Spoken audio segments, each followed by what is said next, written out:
Welcome. If you want to transfer data from Android smartphone to your Xiaomi Mi 10T Pro, at the first you have to get application to transfer data. So let's open Play Store at the first. We are going to use Send Anywhere application, this one. So let's install on the both devices. After that we can open, and it's important to accept all the permissions that pops on the screen. So right now let's go for this second Android phone.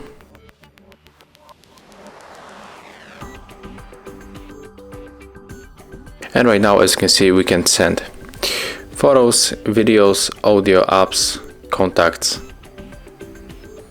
and also other files that we have on the smartphone. So right now let's move to this smartphone.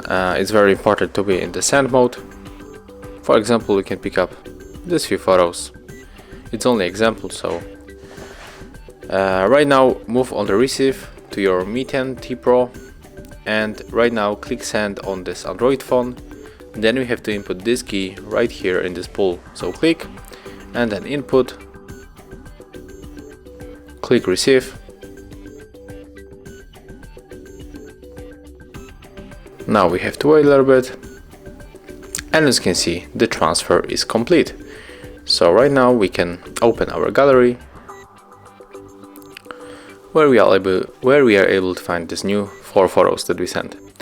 And that's how it looks. Thank you guys for watching. Leave thumbs ups, comments, and subscribe to our channel. See ya!